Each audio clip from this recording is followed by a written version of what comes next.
Okay, guys, today will just be an estimation because we'll just walk through guys that would not participate if it was a full practice. Alaric Jackson with his hamstring, Ben Skoranek with an Achilles, Tyler Higbee with an Achilles, Puka Nacua with his oblique will be limited, and that's it. When you say Achilles, it's kind of scary. Yeah, it's just soreness. Yeah. Mm-hmm.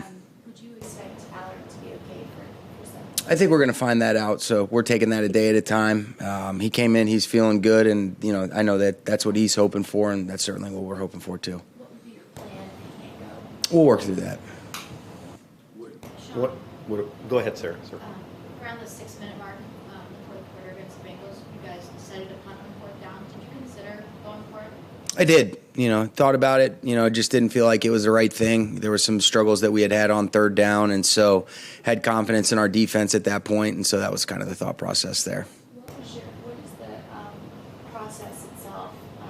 Are you guys running models? Is there a discussion that happens? I know it's all happening very fast. Mm-hmm. As far as the process of deciding whether to go or not. Yeah, it's a combination of some of the analytics, and then sometimes I think a big part of it is the feel for the flow of the game.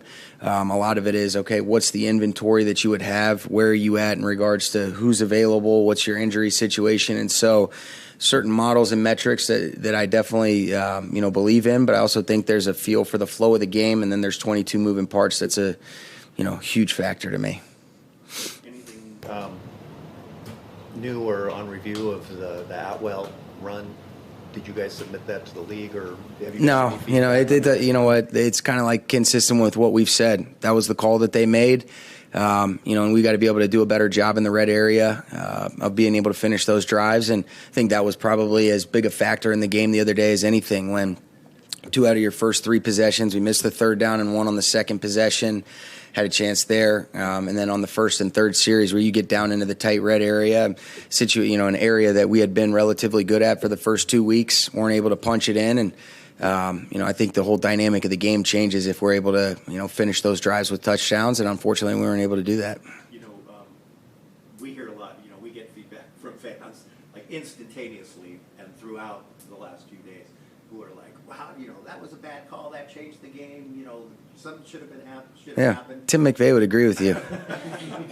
But in your mind, it's just you got to the call. Yeah, because the reality is, even when we've sent some of those things in, and it's an imperfect deal, and it doesn't change, whatever that decision is. And so what I've really tried to be intentional about, Gary, is spending my energy on things that I have control over. And, if that's the call that's made, then we got to figure out from the 3-yard line, how do we punch that thing in with 3 opportunities that we had? Unfortunately, we went backwards on the first down. It didn't go down the way that we wanted to. But there's a lot of things that take part in throughout the course of the game that maybe we could have had more control over, whether it be some of the decisions, whether it be the overall execution. And so whether that's true or not, it really doesn't change, what occurred there. Do you anticipate Cooper coming off of IR next week? That's the hope. Has he been able to progress? Yeah, he's progressing. He's doing a good job, but I don't want to pigeonhole myself into. He's ramping up his workload. He's doing a great job, with Reggie and his group. But when you're talking about returning to performance and returning to play, those are different things, and we want him to be able to return to performance at the level that he's capable of. And so we're continuing to take it a day at a time. I know he's doing everything in his power to be able to get himself ready to go and get out there with his teammates. And hopefully next week we'll represent that. But if not, then I'll keep you guys posted. Sean, I know you guys are working through the picture for the offensive line, depending on Alaric's health, obviously. But where does Kevin Dotson potentially fit into that picture, and what do you see? I've seen a guy that's done a nice job. I think when you look at Ryan Wendell and Nick Jones and Zach Cromer, I think they've done a good job of getting them up to speed. There's a very new vernacular verbiage. There's just some different mechanics that he's got to get comfortable with. But he is a guy that's done a really good job. I've been impressed physically with what he's done. I like the work that he's put in, and we'll see if that means that he'll get an opportunity this week. But he's a guy that we're very confident in, and at some point, whether it's this week or down the line, we're going to be counting on him. Sean, kind of a 2-part question. Okay. That's okay. After you guys did score the touchdown late, it was like about a minute 3 left. Did you have a conversation or thought about going for 2 at that point? No, because we still needed another possession. It was something that we just felt like, all right, well, let's give ourselves a chance if we do recover the onside kick, because we only had one timeout left at that situation. The field goal is what would have sent it into overtime. You make it a touchdown game, if you don't end up converting now. So that was kind of the thought process there. And then that last after that, the punt on about the 6-minute mark-ish. From then on, was there anything, as you went back to the draft action, was there anything that stuck out to you, not just in terms of the decision making, but the situational awareness, some of the guys maybe staying in back? Oh yeah, absolutely. Higbee knows that.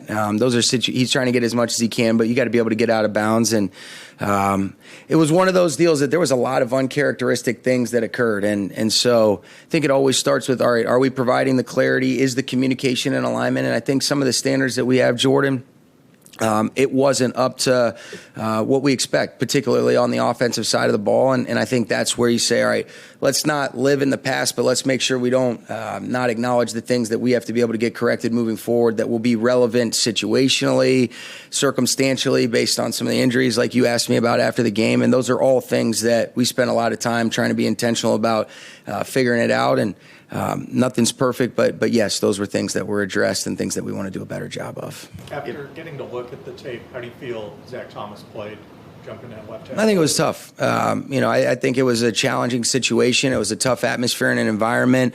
There was a lot of different things, that he came in and competed the best that he could, but there were certainly some challenges, as I think we all saw. Two questions.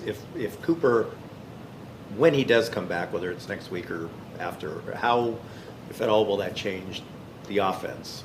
And secondly, how do you feel like Stafford has played this season in the last two games? Yeah, so the first thing is that would be a great thing when you get Cooper back. Certainly anytime that you're able to get a player of his caliber back, Gary, that'll be a boost to our offense. Figuring out exactly all the moving pieces, those are things that you think about in the back of your head a little bit. But again, until he's able to go, and then you just don't know what occurs this week, and sometimes you can get a little bit ahead of yourself. And so we'll deal with those things. But hopefully the first thing is he's ready to go. Then the next part is let's figure out how we piece and puzzle that together with some of the things that are going on offensively. I think Matthew's done a really good job. I thought the first two games were really high-level ball. I think we've had some unfortunate situations relative to the turnovers that, you're talking about 2 out of those 4 plays are truly tip picks where he's making the right decision, he's going to the right read. The other one the other night was miscommunication and protection. He's trying to make a play. He knows better than that to be able to kind of throw late over the middle, and Wilson ended up making a play. But overall, I think he's thrown the ball with accuracy, anticipation, and, we've got to continue to do a good job of playing well around him. I can do some different things to help, and that'll always be the case, but I love the way Matthew's played for us. How does it help a guy like Cooper when Cooper is back on the field? Well, I just think anytime that teams have to be more aware of, all the different eligibles, all the different things that you can do with guys, it's going to help. Any offense that I've been a part of that ends up, being really successful, usually the ball gets spread around and you've got guys that have complementary skill sets. And I certainly think Puka and Cooper are in alignment with that. Some of the things that Tutu and Van have done. I thought Higbee did a nice job maximizing his targets the other night. And so I think it'll definitely help. Sean, on Monday you were asked about potentially making a double switch on the O-line after the injury, kicking Joe out. Just what are the considerations when you're debating whether or not to make 2 switches in game? The main thing is you've got, we had 8 offensive linemen up. Brian Allen, if something were to happen to Coleman Shelton, there had already been a situation a little bit later on where Joe did get banged up. Tremaine Ankrum had to come in for an extended period of time. And then you've got Zach Thomas. And so if you did do that, you're talking about a 2-man switch where you move Joe out, then you put Tremaine in. There was a lot of levels to that. And so I think in hindsight, you'd say maybe would you, give Joe an opportunity to go out there? Yes, but he also got banged up, and there had been some things that we had seen, and there was a lot of things that had gone on quickly, and I'm not going to pretend to be perfect, but I will learn from those things, and we'll make better decisions if we feel like those are applicable. Okay? Thanks, guys.